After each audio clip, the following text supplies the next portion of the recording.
Hello जी, नमस्कार। स्वागत है आप सभी का मेरे स्मार्ट बायोलॉजी क्लासेस में। चलिए आज हम कोशिका चैप्टर से कुछ इम्पोर्टेंट क्वेश्चन करेंगे जो आपके लिए बहुत ही महत्वपूर्ण है, बहुत ही उपयोगी सिद्ध होगा। ठीक है, तो चलिए हम देखते हैं कि स्क्रीन पर पहला क्वेश्चन है, जीव विज्ञान की वह शाखा जिसके अंतर्गत कोशिका संरचना का अध्ययन किया जाता है। देखिए इसके अंदर क्या है कि कोशिका संरचना का अध्ययन किस शाखा के अंतर्गत किया जाता है। तो चलिए हम एक एक करके देखते हैं। इकोलॉजी, इसके अंतर्गत क्या है कि पारिस्थितिकी तंत्र का अध्ययन किया जाता है। पारिस्थितिकी तंत्र का अध्ययन किसके अंतर्गत किया जाता है? इकोलॉजी के अंतर्गत। हिस्टोलॉजी यानी ऊतकों का अध्ययन किया जाता है। हिस्टोलॉजी ऊतकों का अध्ययन किया जाता है। साइटोलॉजी कोशिका संरचना का अध्ययन किया जाता है। साइटोलॉजी के अंतर्गत किसका? कोशिका संरचना का अध्ययन किया जाता है। मॉर्फोलॉजी जो कोशिका की आकार, आमाप तथा उसकी संरचना का अध्ययन किया जाता है। तो देखिए इसका सही आंसर क्या होगा? साइटोलॉजी, यानी कि कोशिका संरचना का अध्ययन किस शाखा के अंतर्गत किया जाता है? तो आपके साइटोलॉजी के अंतर्गत किया जाता है। चलिए तो अब आता है हमारा दूसरा क्वेश्चन, निम्न में से किसने जीवद्रव्य को जीवद्रव्य नाम दिया? जीवद्रव्य को जीवद्रव्य नाम। तो देखिए कि जीवद्रव्य क्या होता है कि जीवद्रव्य क्या है? कोशिका के अंदर पाया जाता है। कहाँ पाया जाता है? कोशिका के अंदर पाया जाता है। यह क्या है कि कोशिका द्रव्य जो होता है, जो चारों ओर से क्या है, कोशिका झिल्ली से घिरा हुआ होता है, जिसके अंदर क्या होता है, केंद्रक होता है तथा अन्य कोशिकांग भी पाए जाते हैं। ठीक है, तो इसको जीव द्रव्य को या कोशिका द्रव्य जो है, जो कोशिका झिल्ली से घिरा हुआ है, जिसके अंदर केंद्रक तथा अन्य कोशिकांग पाए जाते हैं, उसको जीव द्रव्य नाम दिया किसके द्वारा? पुरकिंजे के द्वारा दिया गया। ठीक है, स्वान और स्लाइडेन ये कोशिका सिद्धांत दिया था। हुक ने मृत कोशिका की खोज की थी। चलिए तो अब हम नेक्स्ट क्वेश्चन देखते हैं। जीवद्रव्य एक कोशिका है। जीवद्रव्य सबसे पहले हम देखते हैं कि जीवद्रव्य किसे कहते हैं। कि जैसे कोशिका होती है, कोशिका के अंदर जो खाली जगह होती है, कि कोशिका के अंदर क्या है, ये कोशिका है, इसके अंदर जो खाली जगह है, मतलब जो कोशिकांग है उनके अलावा जो खाली जगह होती हैं उसे कहा जाता है जीवद्रव्य। ठीक है, तो देखिए पादप कोशिका के अंदर क्या होता है। सबसे पहले हम थोड़ा सा पादप और जंतु कोशिका के अंदर समझ लेते हैं कि पादप कोशिका के अंदर क्या है कि कोशिका झिल्ली जो होती है उसके बाहर क्या पाया जाता है? कोशिका भित्ति पाई जाती है। जबकि जंतु कोशिका में क्या होता है कि ये जो बाहर है वो चारों तरफ कोशिका भित्ति नहीं पाई जाती है, केवल क्या पाई जाती है? कोशिका झिल्ली पाई जाती है तथा कोशिकांग और जीवद्रव्य पाए जाते हैं। ठीक है, तो जीवद्रव्य एक कोशिका है। तो हम देखते हैं कि प्रद्रव्य झिल्ली रहित, मतलब प्रद्रव्य यानी कोशिका झिल्ली रहित। कि देखिए पादप कोशिका में भी कोशिका झिल्ली पाई जाएगी और जंतु कोशिका में भी क्या है? कोशिका झिल्ली पाई जाएगी। तो ये तो नहीं होगा, ये तो अपना कट गया। क्यों? क्योंकि दोनों में क्या होगी? कोशिका झिल्ली पाई जाएगी। प्रद्रव्य यानी प्रद्रव्य झिल्ली यानी कोशिका झिल्ली को ही कहा जाता है। केंद्रक रहित ये भी नहीं होगा। क्यों? क्योंकि केंद्रक इस पादप कोशिका के अंदर भी पाया जाएगा और जंतु कोशिका के अंदर भी पाया जाएगा। ठीक है, फिर एक विभाजित होती हुई कोशिका। देखिए विभाजित होती हुई कोशिका को हम एक कोशिका नहीं कहते हैं, कोशिका भित्ति रहित। अब यहाँ देखिए कोशिका भित्ति रहित यानी पादप कोशिका में तो कोशिका भित्ति पाई जाती है, लेकिन जंतु कोशिका में क्या है? कोशिका भित्ति नहीं पाई जाती है, लेकिन हम उसको भी क्या कोशिका कहते हैं। तो ये क्या हो जाएगा? ये अपना राइट आंसर हो जाएगा। तो देखिए कोशिका भित्ति रहित जो है जंतु कोशिका के अंदर, वो क्या है? एक कोशिका है। तो यहाँ बात की जा रही है किसकी? जंतु कोशिका की। इस तरह के क्वेश्चन आ जाते हैं, थोड़ा सा मुश्किल पड़ता है, लेकिन अपन थोड़ा सा ध्यान लगा के पढ़ेंगे ना तो अपना ये भी सही हो जाएंगे। देखिए नेक्स्ट क्वेश्चन है कि जीवाणुओं में सूत्रकणिका का कार्य कौन निभाता है। तो सबसे पहले देखिए सूत्रकणिका क्या है। सूत्रकणिका है आपका माइटोकॉन्ड्रिया को सूत्रकणिका कहा जाता है। देखिए माइटोकॉन्ड्रिया है इंग्लिश का नाम, इसको हिंदी में क्या कहा जाता है? सूत्रकणिका कहा जाता है। ठीक है, अब बात किसकी की जा रही है? आपके जीवाणुओं की बात की जा रही है। और हमको पता है जीवाणु को कहाँ रखा गया है? मोनेरा जगत के अंदर रखा गया है। और मोनेरा जगत के जो जीव है वो क्या होते हैं? प्रोकैरियोटिक जीव होते हैं। कैसे होते हैं? प्रोकैरियोटिक जीव होते हैं। अब हम थोड़ी सी प्रोकैरियोटिक कोशिका की संरचना देख लेते हैं कि प्रोकैरियोटिक कोशिका के अंदर क्या है? ये कोशिका झिल्ली और इसके चारों तरफ क्या है? कोशिका भित्ति, तथा उसके बाद क्या है कि यहाँ केंद्रक जो है वो क्या है? नहीं पाया जाता है, केंद्रकाभ पाया जाता है, यानी नगन डीएनए होता है। ठीक है, गोलाकार। और उसके बाद यहाँ क्या पाया जाता है? जीवद्रव्य पाया जाता है तथा 70S प्रकार का राइबोसोम पाया जाता है। और ये जो कोशिका झिल्ली जो है, ये कोशिका झिल्ली अंदर की तरफ क्या कर लेती है? अंतर्वलन कर लेती है। और इस कोशिका झिल्ली के जो अंदर की तरफ अंतर्वलन करती है उसके ऊपर क्या है? कुछ एंजाइम पाए जाते हैं। कौन से? जो श्वसन में सहायक होते हैं। जो क्या है? श्वसन में सहायक होते हैं वो एंजाइम पाए जाते हैं। और ये एंजाइम क्या करते हैं, माइटोकॉन्ड्रिया के समान कार्य करते हैं। यानी जो माइटोकॉन्ड्रिया एक श्वसन केंद्र होता है, वैसे ही ये क्या है, ये जो अंतर्वलन है वो कार्य करते हैं। इस अंतर्वलन को क्या कहा जाता है, तो देखिए अंतर्वलन को कहा जाता है मीजोसोम। क्या कहा जाता है, मीजोसोम कहा जाता है। तो हम यहाँ देखते हैं कि जो माइटोकॉन्ड्रिया है उसके समान कौन कार्य कर रहा है, मीजोसोम।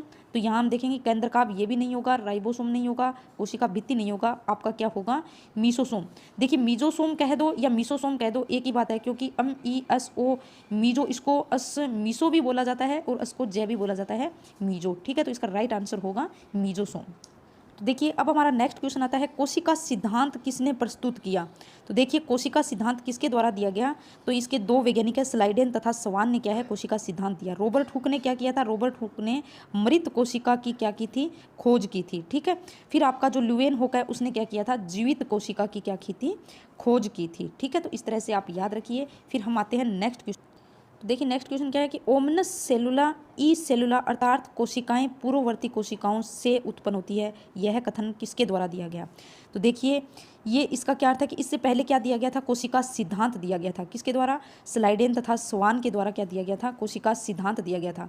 इसके अंदर कहा गया था कि जो कोशिकाएं पादप के अंदर क्या है, पादप शरीर जो है वो क्या है, कई सारी कोशिकाओं से मिलकर बना होता है। यानी जो शरीर की संरचनात्मक इकाई है, संरचनात्मक तथा क्रियात्मक इकाई क्या होती हैं, कोशिका होती हैं। ठीक है, फिर देखिए कि इसी तरह से जंतु कोशिका के अंदर भी क्या है, कई सारी छोटी छोटी कोशिकाओं से मिलकर जंतु कोशिकाएं बनती, जंतु जो शरीर है वो बनता है।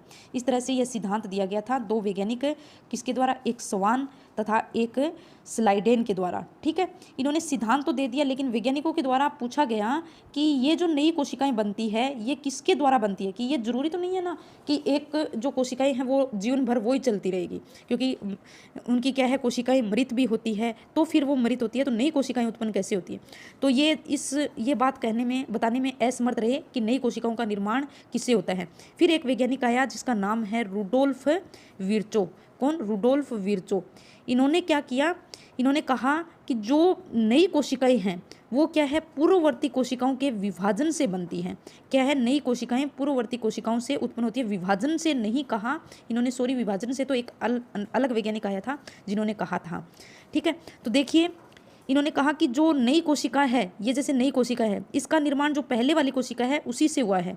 तो ये किसके द्वारा कहा गया, रुडोल्फ विर्चो के द्वारा कहा गया। ठीक है, स्लाइडेन तथा स्वान ने क्या कोशिका सिद्धांत दिया था, रॉबर्ट ब्राउन ने केंद्र की खोज, रॉबर्ट हुक मृत कोशिका। ठीक है, तो आपका राइट आंसर क्या हो जाएगा, रुडोल्फ विर्चो हो जाएगा। कोशिका सिद्धांत के अपवाद है, निम्न में से कोशिका सिद्धांत के अपवाद बताना है। तो सबसे पहले तो हम देखते हैं कि कोशिका सिद्धांत क्या है। ठीक है, कोशिका सिद्धांत क्या है कि सभी के सभी जो जीव है वो क्या है, कोशिका तथा कोशिकाओं के उत्पाद से मिलकर बना है, कोशिका व कोशिकाओं के उत्पाद से मिलकर बना है। ठीक है, फिर दूसरा पॉइंट इसके अंदर आता है कि जो कोशिका है वो नई कोशिका का निर्माण क्या है, पूर्ववर्ती कोशिका से होता है। तो हम देखते हैं जीवाणु जो है वो कैसी हैं, प्रोकैरियोटिक कोशिकाएं हैं। कैसी हैं, प्रोकैरियोटिक कोशिकाएं हैं। फंजाई जो है वो क्या है, यूकैरियोटिक कोशिकाएं हैं। ठीक है, यूकैरियोटिक कोशिकाएं। अब देखिए लाइकेन जो है, लाइकेन क्या होता है कि शैवाल तथा कवक मिलकर जो सहज जीवन बनाते हैं उसे कहा जाता है क्या, लाइकेन कहा जाता है। अब वायरस क्या है, वायरस एक अकोशिकीय जीव है। क्या है, अकोशिकीय जीव हम कहते हैं इसे। तो कोशिका सिद्धांत का अपवाद क्या हो गया कि कोशिका सिद्धांत में सभी जीव जो है कोशिका और उसके उत्पाद से मिलकर बने हैं। यानी जीवाणु है वो भी कोशिका से मिलकर बना है, फंजाई है वो भी कोशिका से मिलकर बना है, लाइकेन भी क्या है, कोशिका तथा उसके उत्पाद से मिलकर बना है। लेकिन वायरस जो है वो क्या है, अकोशिकीय है, तो इसका अपवाद क्या हो जाएगा, वायरस हो जाएगा।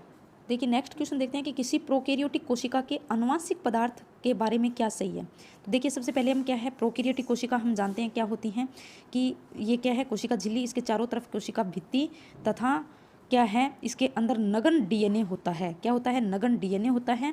केंद्रकाभ यानी केंद्रक पूर्ण रूप से केंद्रक नहीं होता है, अल्प विकसित केंद्रक होता है। 70 प्रकार का क्या पाया जाता है, राइबोसोम पाया जाता है। ठीक है, और बाकी कोशिका द्रव्य होता है। तो अब हम देखते हैं कि अनुवांशिक पदार्थ किसे कहते हैं। देखिए डीएनए जो है उसे क्या कहा जाता है, अनुवांशिक पदार्थ कहा जाता है। तो देखिए इसका जो डीएनए है प्रोकैरियोटिक कोशिका का वो क्या होता है, नगन होता है। और नगन क्यों कहा जाता है, क्योंकि इसमें क्या है, स्टोन प्रोटीन नहीं पाई जाती है। क्या है, स्टोन प्रोटीन नहीं पाई जाती है। तो देखिए हम देखते हैं कि डीएनए जो है, डीएनए कई सारा लंबा, जैसे अपन भी देखें ना तो अपने अंदर क्या है 2.2 मीटर लंबा होता है। और एक ऐसी कोशिका जिसको हम नग्न आंखों से नहीं देख सकते, उसके अंदर 2.2 मीटर लंबा धागा कैसे पॉसिबल हो सकता है। तो मैं बता देती हूँ कि एक क्या है, गोलाकार क्या होती है, एक स्टोन प्रोटीन होती है और उसके ऊपर क्या रहता है, डीएनए लिपटा रहता है। लेकिन यहाँ जो प्रोकैरियोटिक कोशिका है, उस प्रोकैरियोटिक कोशिका के अंदर क्या है, स्टोन प्रोटीन नहीं होती है। कैसी होती है, नग्न होता है डीएनए। और एक कि इसके अंदर क्या है, जो डीएनए जो है उसके चारों तरफ क्या है, आवरण नहीं पाया जाता है। अगर आवरण उपस्थित हो तो फिर वो क्या है, केंद्रक कहलाएगा। इसीलिए तो इसे कहा जाता है अल्प विकसित केंद्रक पाया जाता है। ठीक है। फिर होता है कि इसके जो डीएनए है वो क्या है, वर्ताकार होता है। ये जो डीएनए है वो कैसा होता है, वर्ताकार होता है। ठीक है। तो अब हम इसके अंदर देखते हैं ऑप्शन। पहला ऑप्शन है हिस्टोन का अभाव। ये मैंने बता दिया कि स्टोन प्रोटीन इसके अंदर नहीं पाया जाता है, जिसके कारण क्या नगन डीएनए कहा जाता है।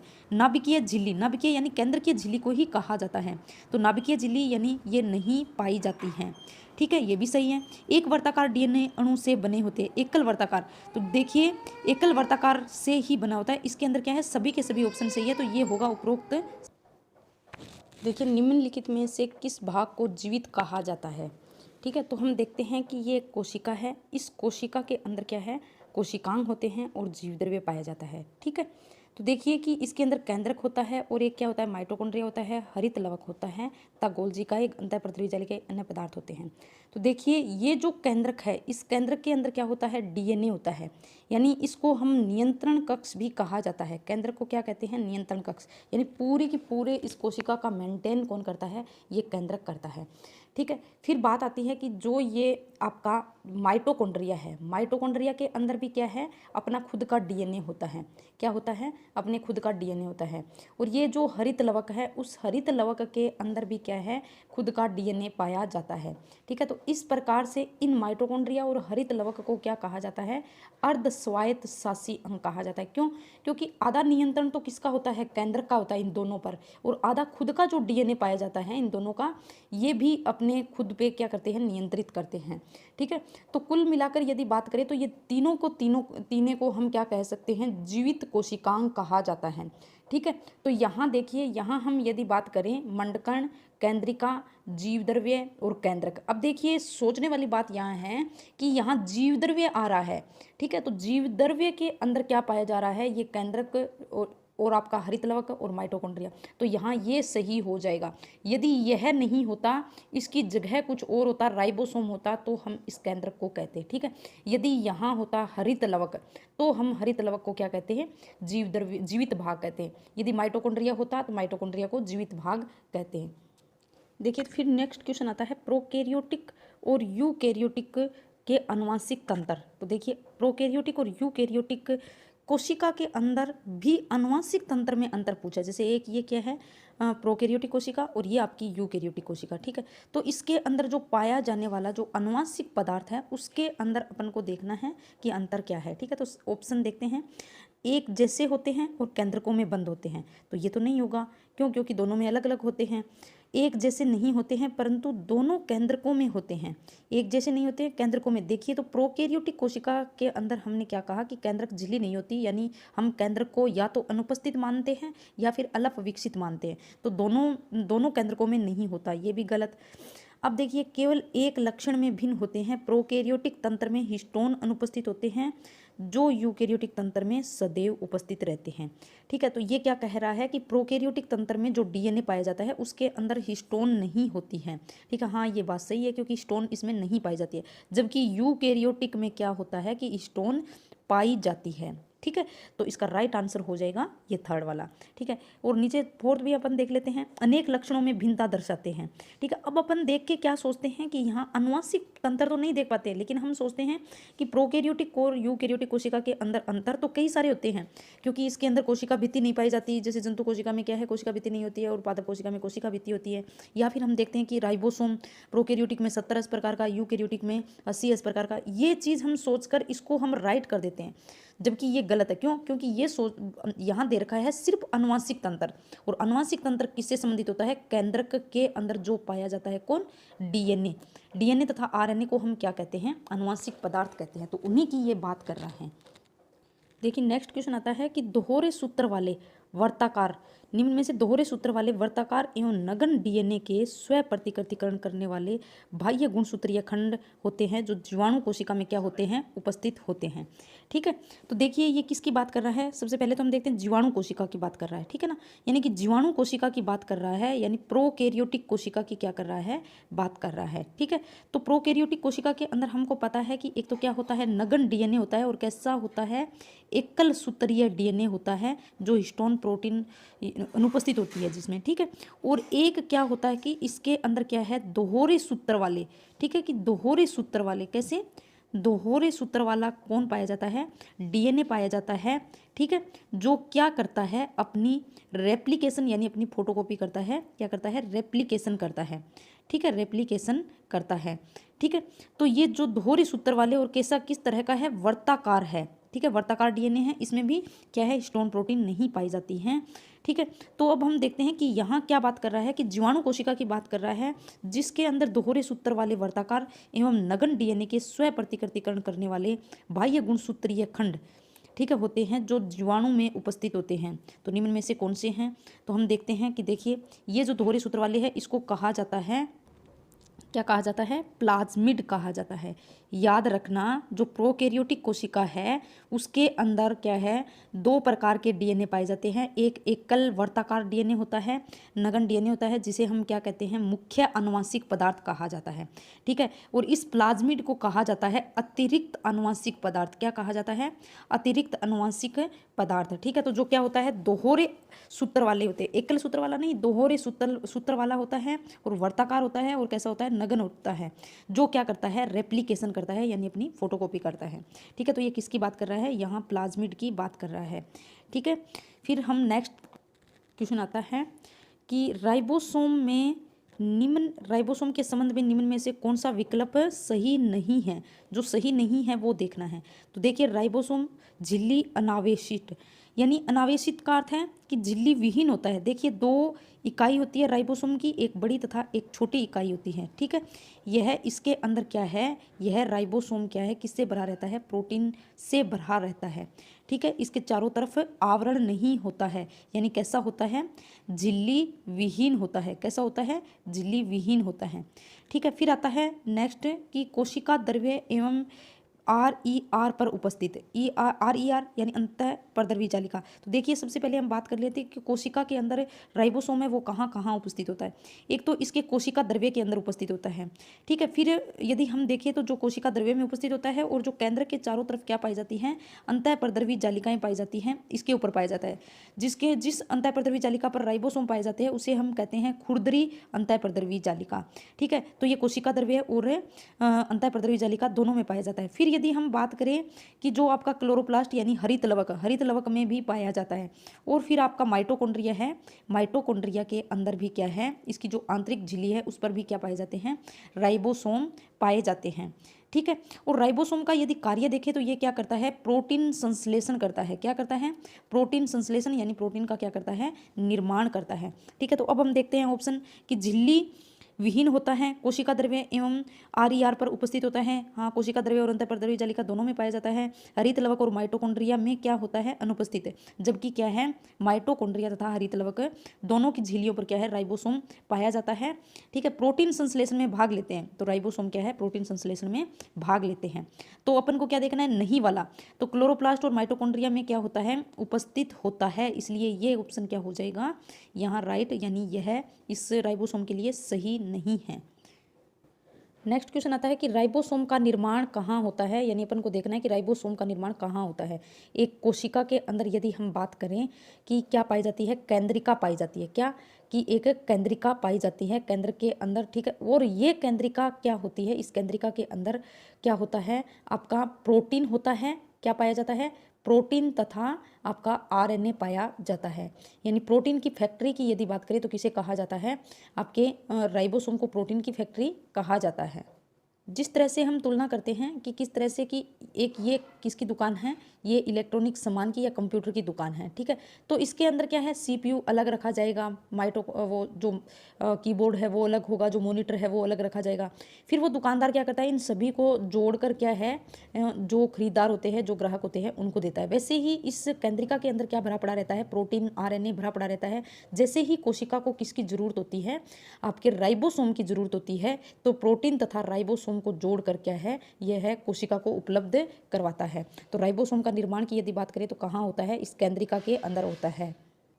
देखिए नेक्स्ट क्वेश्चन है कि कोशिका द्रव्य क्लोरोप्लास्ट और माइटोकॉन्ड्रिया के राइबोसोम क्रमशः होते हैं, किस प्रकार के होते हैं, हमको देखना है। कि सबसे पहले तो हम देख लेते हैं कि प्रोकैरियोटिक और यूकैरियोटिक कोशिका की यदि बात करें तो जो प्रोकैरियोटिक कोशिका है उसके अंदर कैसा पाया जाता है, 70 प्रकार का पाया जाता है, ठीक है। और जो यूकैरियोटिक है उसके कोशिका द्रव्य के अंदर जो राइबोसोम पाया जाता है वो कैसा पाया जाता है, 80 प्रकार का पाया जाता है।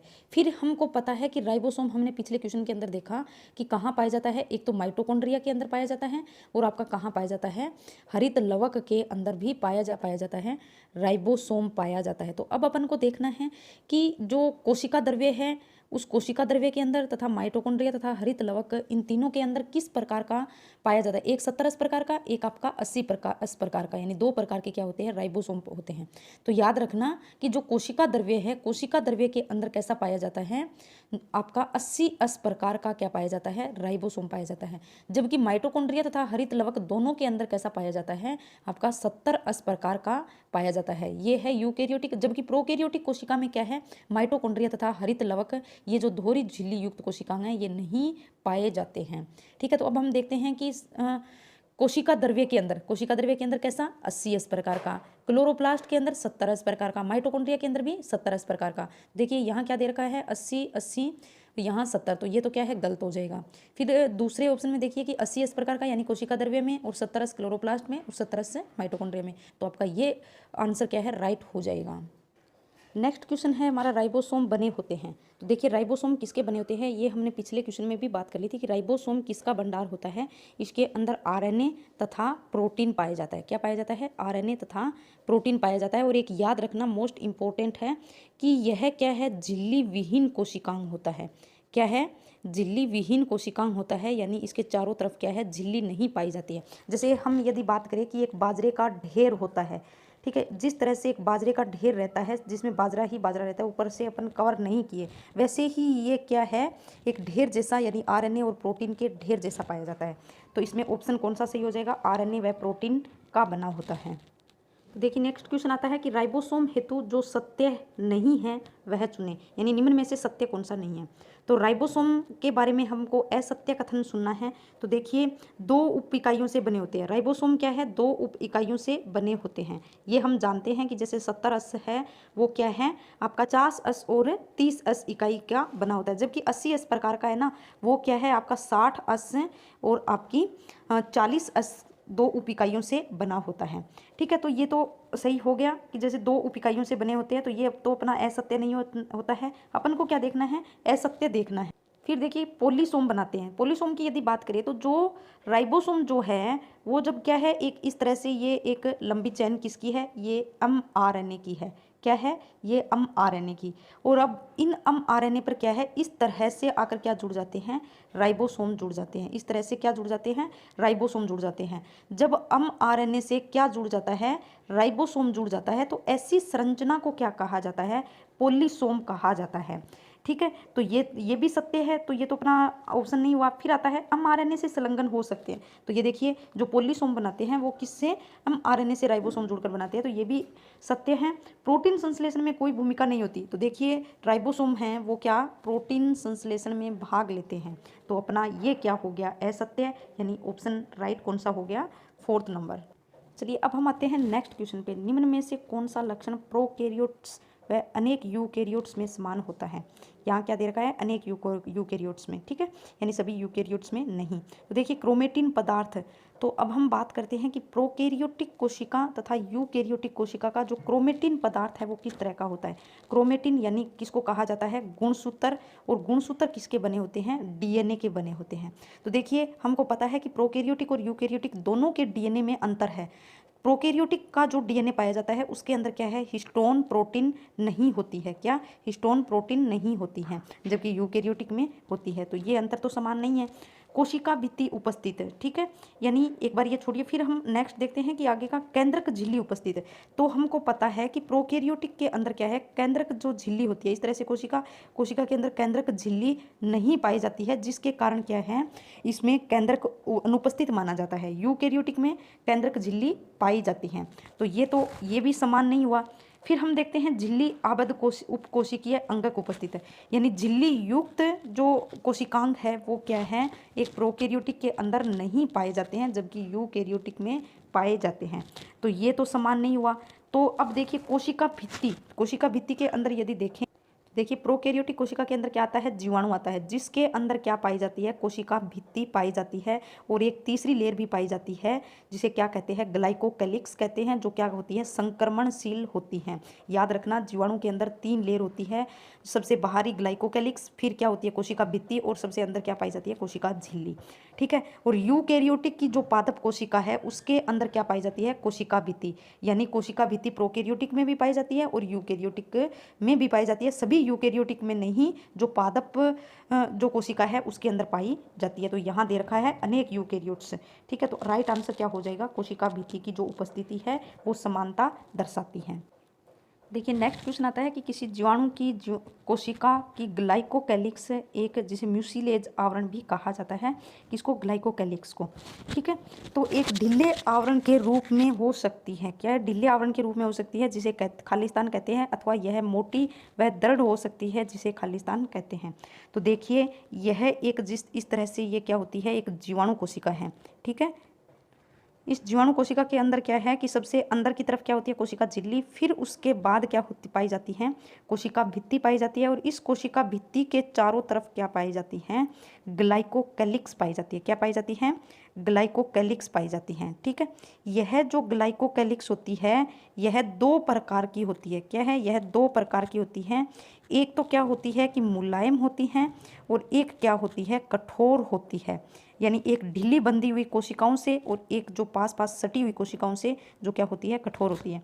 जो मुलायम तथा ढीली बंधी होती है उसे कहते हैं औपंक परत। क्या कहते हैं, औपंक परत, औपंक परत, ठीक है। और जो कठोर होती है उसे कहते हैं कैप्सूल, उसे क्या कहा जाता है, कैप्सूल कहा जाता है, ठीक है। याद रखना, औपंक परत को इंग्लिश में कहा जाता है स्लाइम लेयर। क्या कहा जाता है, स्लाइम लेयर।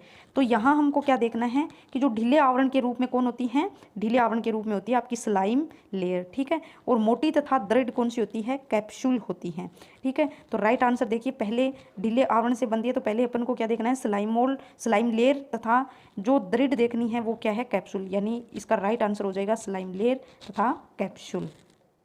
फिर देखिए नेक्स्ट क्वेश्चन आता है कि जीवाणु कोशिका के आवरण की परतों का बाहर से अंदर की ओर सही क्रम है। कहाँ से, बाहर से अंदर की ओर। अभी अभी हमने देखा है कि सबसे अंदर क्या पाई जाती है, कोशिका झिल्ली, उसके बाहर कोशिका भित्ति, सबसे बाहर क्या पाई जाती है, ग्लाइकोकैलिक्स पाई जाती हैं, ठीक है। तो देखिए अब हम इसके अंदर देख ले हैं, क्या, बाहर से अंदर की ओर, यानी बाहर से अपन को अंदर की ओर जाना है। सबसे बाहर क्या पाई जाती है, ग्लाइकोकैलिक्स पाई जाती है, ठीक है, ग्लाइकोकैलिक्स। फिर उसके बाद क्या पाई जाती है, कोशिका भित्ति पाई जाती है, ठीक है।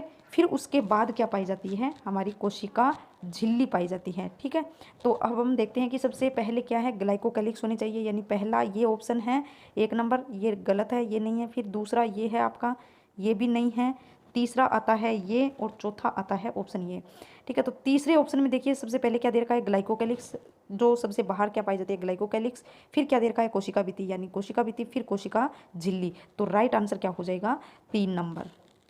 देखिए नेक्स्ट क्वेश्चन क्या है कि कोशिका झिल्ली की पारगम्यता कैसी होती है, चयनात्मक पारगम्यता होती है। इसका अर्थ क्या है, यानी अपन को क्या देखना है कि चयनात्मक का अर्थ क्या है। एक याद रखना, जो कोशिका झिल्ली है, जितने भी सजीव है जिसकी कोशिका झिल्ली पाई जाती है वो कैसी होती है, चयनात्मक पारगम्य होती है, ठीक है। तो चयनात्मक का अर्थ होता है कि जो निश्चित पदार्थों को जाने दे, ठीक है, कि निश्चित पदार्थों के लिए ही पारगम्य होती है, सभी पदार्थों के लिए पारगम्य नहीं होती है, उसे क्या कहा जाता है, चयनात्मक पारगम्य कहा जाता है। अब जो पारगम्य होती हैं, ठीक है, सभी पदार्थों के लिए पारगम्य होती है, वो तो सभी पदार्थों को एक साथ जाने देगी, लेकिन चुन चुन के पदार्थों को जाने दे वो क्या कहलाती है, चयनात्मक, यानी चयन करके पदार्थों का, ठीक है।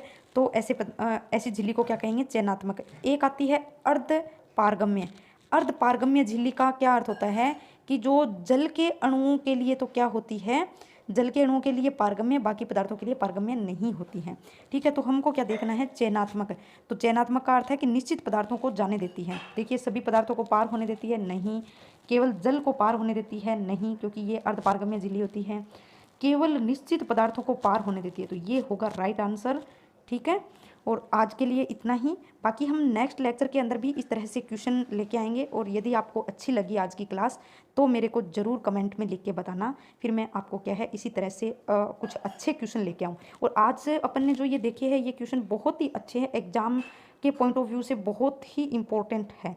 यानी मैंने एक एक छांट छांट के क्वेश्चन लिए हैं जो आपके परीक्षा के अंदर आ सकते हैं। इस तरह से ये अपना जो कोशिका वाला चैप्टर है वो भी कंप्लीट हो जाएगा। तो ओके, अपना ध्यान रखिए तथा अपने स्वास्थ्य का भी ध्यान रखिए।